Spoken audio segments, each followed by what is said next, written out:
Et si on parlait de groupe sanguin, trois classifications sont importantes à savoir. Le système de groupe sanguin érythrocytaire, le système de groupe sanguin plaquettaire, le système de groupe sanguin leucocytaire. Alors, dans chaque catégorie porte à leur surface de très nombreux types moléculaires. Nous nous basons sur le système de groupe sanguin érythrocytaire. Alors, il en existe 36 systèmes de groupe sanguin repartis avec une classification d'environ 350 antigènes de fonctions différentes, dont une douzaine a une importance clinique en transfusion sanguine de routine. Mots-clés dans cette description: antigène, agglutination, anticorps, facteur resus, groupe sanguin. Générique pour continuer.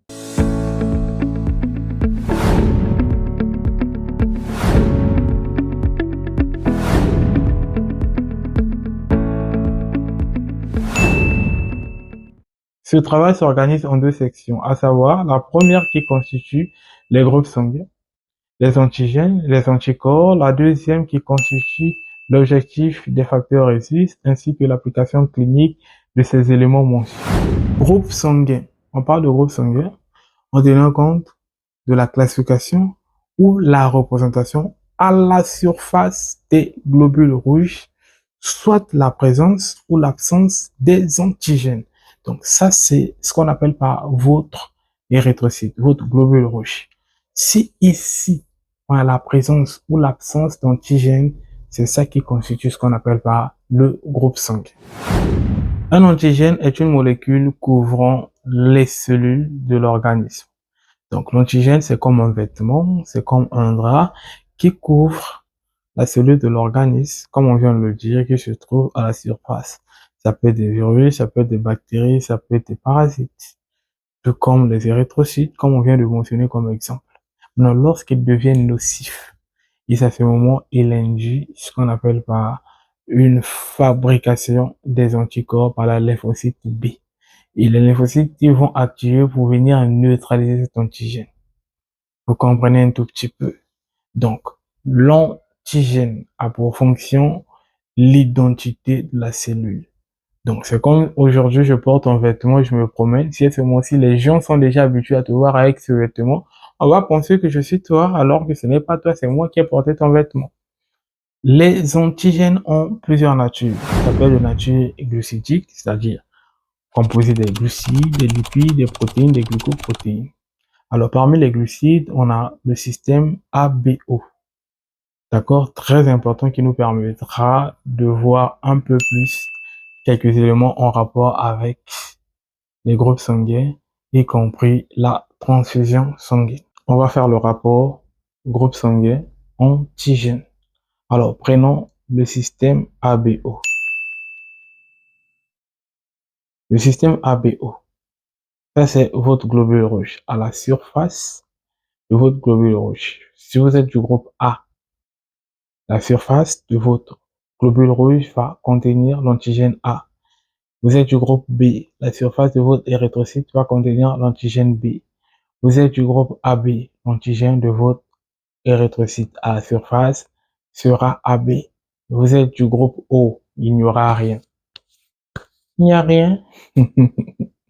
Donc vous ne possédez pas le A, ni le B, non plus le AB. Anticorps. Les anticorps sont comme les soldats de l'organisme, encore appelés par les immunoglobulines. Lorsqu'il y a un élément étranger, un antigène étranger, voilà, au regard avec un agent pathogène, que ce soit un virus, une bactérie, un parasite, un agent fongique, que va faire l'anticorps? L'anticorps viendra le neutraliser pour éviter l'action colonisatrice de l'organisme et provoquer le danger. Donc, c'est un peu ça.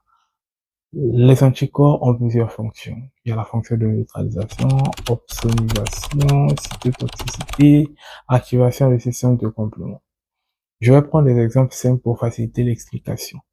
La neutralisation, lorsqu'un élément de danger arrive. Que fait l'antigène? Que fait l'anticorps? L'anticorps arrive, détecte un antigène de danger qui est un élément, voilà, étranger de l'organisme. Il va se lier à l'antigène là et le neutraliser pour ne pas qu'il y ait colonisation. Donc c'est comme si, voilà, je suis un couvercle, j'arrive à observer qu'il y a un élément de danger dans la marmite. Je ferme la marmite pour que cet élément puisse mourir à l'intérieur et ne pas se développer pour ne pas, voilà, transmettre à ceux qui vont consommer la nourriture quelques dérèglements ou dérangements ou dysfonctionnements. Vous comprenez un peu? Opsonisation signifie, bon, dans ce genre de cas, comment va agir l'anticorps? L'anticorps vient, va se fixer et te rendre plus visible pour que certains anticorps de l'organisme viennent pour te bouffer, comme les phagocytes et tout. Je prends un exemple dans la vie courante. Moi, j'ai vu le voleur, mais j'ai peur qu'il m'agresse. Qu'est-ce que je dois faire? Je vais crier au voleur, je crie voleur, voleur, voleur. D'autres personnes vont venir pour qu'on puisse le frapper ensemble. Vous voyez un peu, c'est ça l'opsonisation. Le système de complément, c'est comme activer voilà une alarme sophistiquée de telle sorte que lorsque l'anticorps arrive, il détecte l'antigène qui est un élément étranger, il touche, ça s'alarme et en temps normal, automatiquement, ça s'explose. Donc ça tue l'élément de danger. C'est de cette manière que ça fonctionne. Il y a aussi la cytotoxicité. Donc voilà un peu. Et je mets un peu ces exemples pour faciliter la compréhension à tout le monde. Je vais prendre un exemple très simple pour faciliter l'explication. Rapport antigène-anticorps. Vous avez une sœur du quartier qui s'appelle Magalia. C'est un exemple, hein. Et votre sœur habite chez elle. Elle a un chien comme animal de compagnie. Et tout d'un coup, un voleur vient pour la cambrioler. Supposons que elle-même c'est l'organisme ou la parcelle c'est l'organisme. Son chien c'est l'anticorps. Le voleur l'antigène. Vous comprenez un peu? Qu'est-ce qui va se passer? Elle va libérer son chien pour attaquer le voleur afin que le voleur n'ait pas accès à sa maison.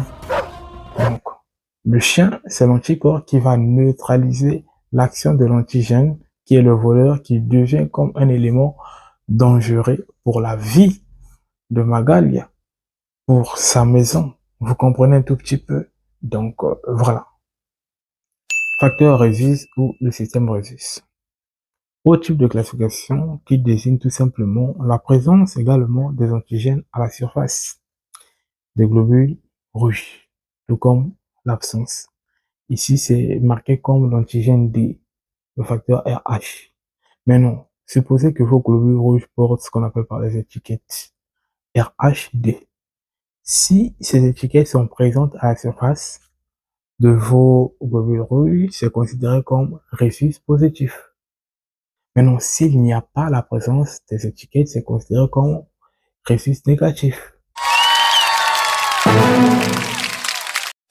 Alors, ce tableau est très important. Regardez, vous êtes du groupe A, ce qui revient à dire que vous possédez l'antigène A à la surface de votre globule rouge. Alors, votre corps ne reconnaît pas l'antigène B. Donc, si le B arrive, il devient comme un danger.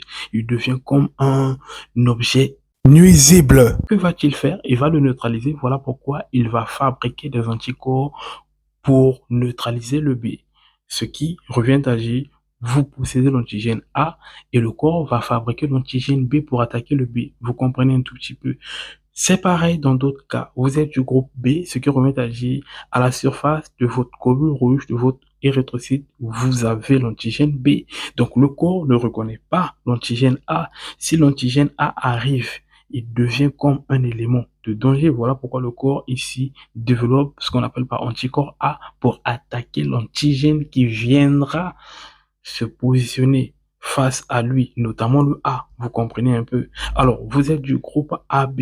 Sachez que vous n'avez pas d'anticorps ici. Ce que vous possédez, vous avez l'antigène A et l'antigène B. Vous êtes du groupe O, c'est pareil. Vous n'avez pas d'antigène dans ce cas, mais vous avez l'anticorps A, tout comme anti-B. Donc, c'est quasiment dans le même contexte. D'accord? Alors, c'est très important. Regardez deux listes. La liste des receveurs, la liste des donneurs. Regardez ce qui est marqué, le AP positif. Le signe positif signifie tout simplement le facteur reçu, ce qu'on a expliqué récemment. Et receveur universel. Regardez comment sont marquées ces cases. Tout est rempli. Vous voyez? Alors, on va de l'autre côté. Le au moins est le donneur universel. Donc, lui partage, hein, il est très gentil. Donc, il donne à tout le monde. Vous observez comment, sans marquer ces cases, tout est rempli également. Vous voyez? Donc, c'est un peu ça. Alors, l'illustration va en rapport avec ce qu'on explique. Si vous avez des questions, écrivez en commentaire.